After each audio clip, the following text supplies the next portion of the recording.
Nabi Sulaiman, Rania sebagai Ratu Bilqis, Abdullah sebagai burung hudhud, Wildan sebagai prajurit 1, Saki sebagai prajurit 2, Rafi sebagai prajurit 3, Ahmad sebagai prajurit 4, Akil sebagai prajurit 5, Gibran sebagai prajurit 6, Anissa sebagai penasehat 1,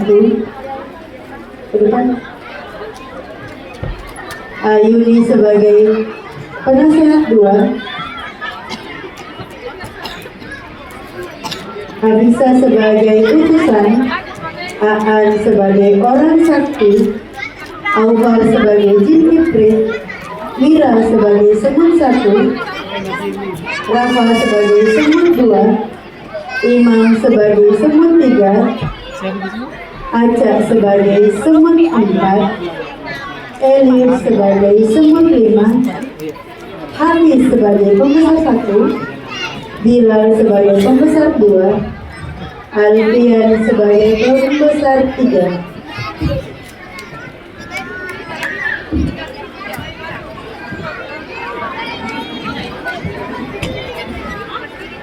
Memberi salam.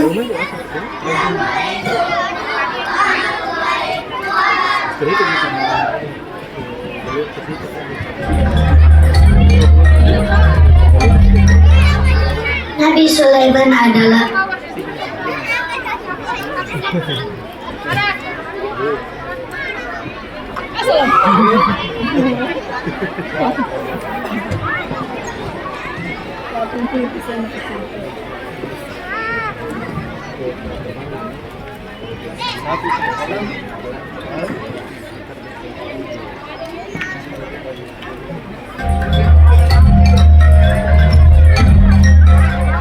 Nabi Sulaiman adalah seorang raja yang penuh kewibawaan. Kerajaannya begitu luas lagi megah.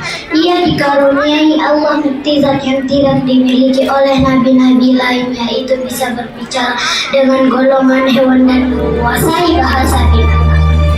Suatu ketika, Nabi Sulaiman dipertemukan dengan Ratu Bilqis yang menyembah matahari beserta seluruh pengikut kerajaan Saba. Akankah pertemuan dengan Nabi Sulaiman membuat Ratu Bilqis menyembah Allah? Mari kita simak kisahnya bersama-sama.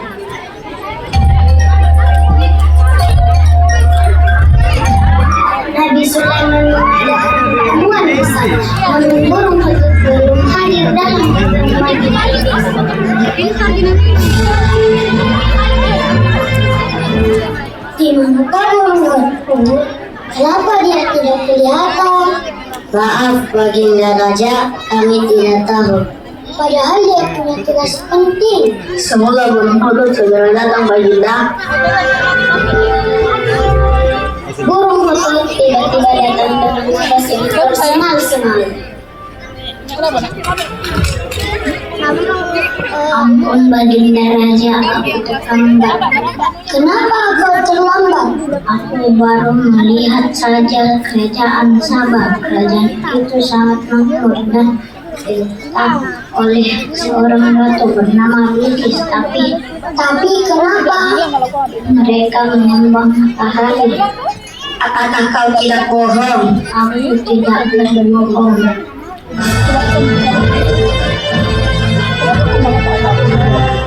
Nabi Sulaiman belum tertarik dengan cerita hudhud dan bermaksud mengajak Ratu Bilqis menyembah Allah. Nabi Sulaiman menulis surat kepada Ratu Bilqis, burung hudhud yang mengantarkannya. Di kerajaan Saba, burung hudhud menemui Ratu Bilqis di singgasananya lalu meletakkan puncak sungai. Apakah itu? Dia sangat cantik. Lihat burung itu memberikan surat kepada Ratu Bilqis. Dia mengantarkan surat dari Nabi Sulaiman. Ratu Bilqis lalu membaca surat itu. Dengan nama Allah yang Maha Pemurah lagi Maha Penyayang, bahwa janganlah kamu berlaku terhadap sebagai orang-orang yang berserah diri. Sesungguhnya aku mengajakmu menyembah Allah Tuhan semesta alam. Hentikanlah cara beribadah menyembah matahari, karena sesungguhnya itu perilaku orang-orang kafir. Setelah membaca surat dari Nabi Sulaiman, Ratu Bilqis bertanya kepada para penasihat.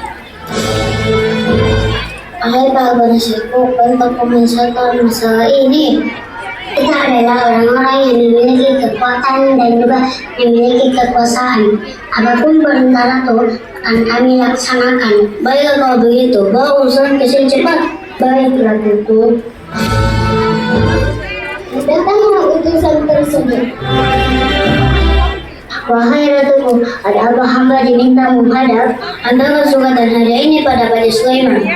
Baik Ratuku. Ratu Bilqis lalu mengirimkan surat balasan kepada Nabi Sulaiman. Seorang utusan datang ke kerajaan Nabi Sulaiman dengan membawa hadiah-hadiah untuk merayu hati sang raja.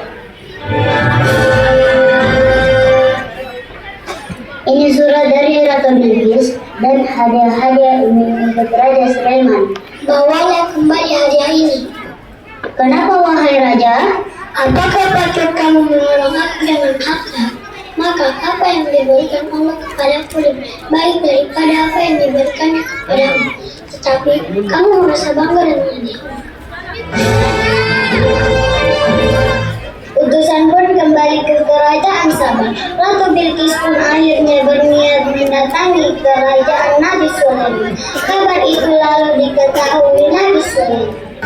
Nabi Sulaiman mengajak semua prajurit berkumpul untuk menyambut kedatangan rombongan Ratu Bilqis. Wahai seluruh prajuritku, cepatlah berkumpul. Aku akan memberitahu kabar penting pada kalian semua. Kabar penting apa, Baginda? Besok Ratu Bilqis akan datang kemari. Persiapkan diri kalian untuk menyambut kedatangannya. Baik, Baginda Raja. Sebelum Ratu Bilqis datang, mari kita memberikan kejutan untuknya. Kejutan apa, Tuan? Di antara kalian siapa yang bisa memindahkan singgasana Ratu Bilqis ke sini? Untuk apa kita memindahkan singgasana Ratu Bilqis ke sini? Supaya dia sadar akan kekuasaan dan karunia Allah.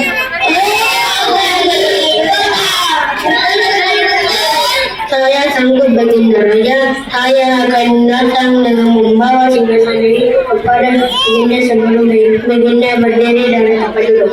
Sesungguhnya aku benar-benar kuat untuk membawanya lagi, dapat percaya. Nabi Sulaiman tidak mengomentari sedikit pun terhadap apa yang dikatakan oleh jin itu.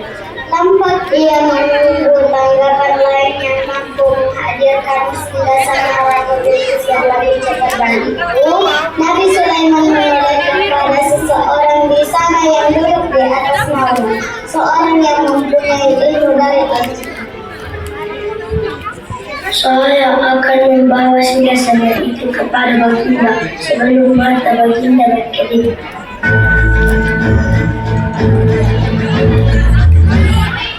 Belum lama seseorang yang mempunyai ilmu sakti menyatakan kalimatnya.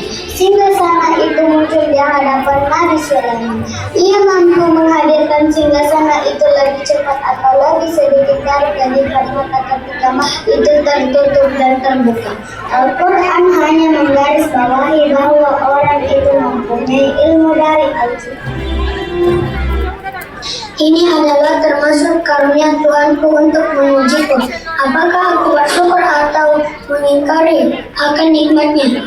Dan barang siapa yang bersyukur, maka sesungguhnya dia bersyukur atas kebaikan dirinya sendiri. Dan barang siapa yang ingkar, maka Tuhanku Maha Kaya lagi Maha Mulia. Ya Allah, terima kasih atas karunia-Mu.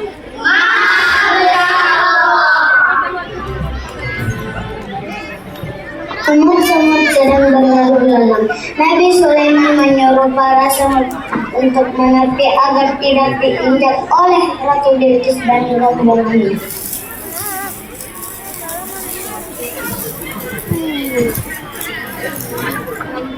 Aku adalah semut yang duduk selalu di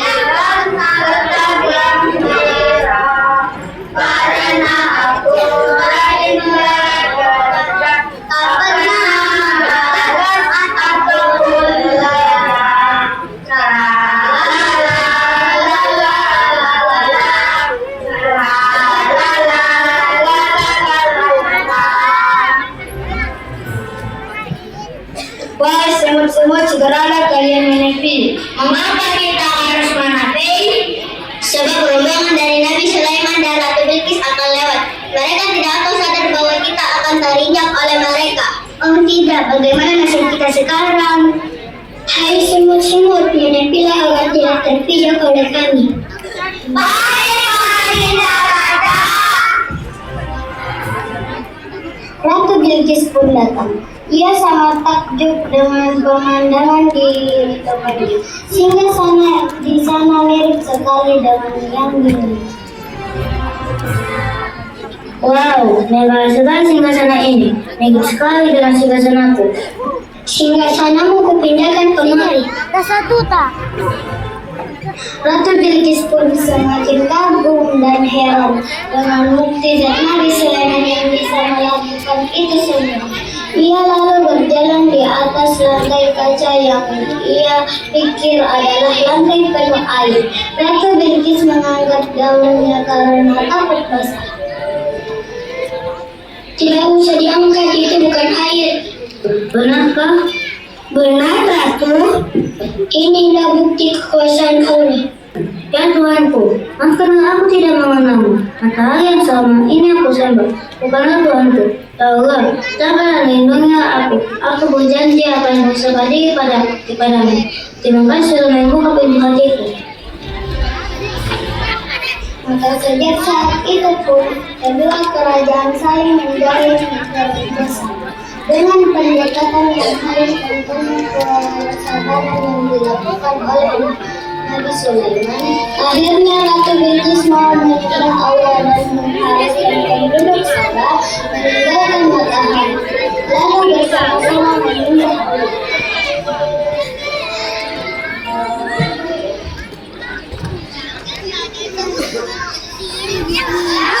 Minum.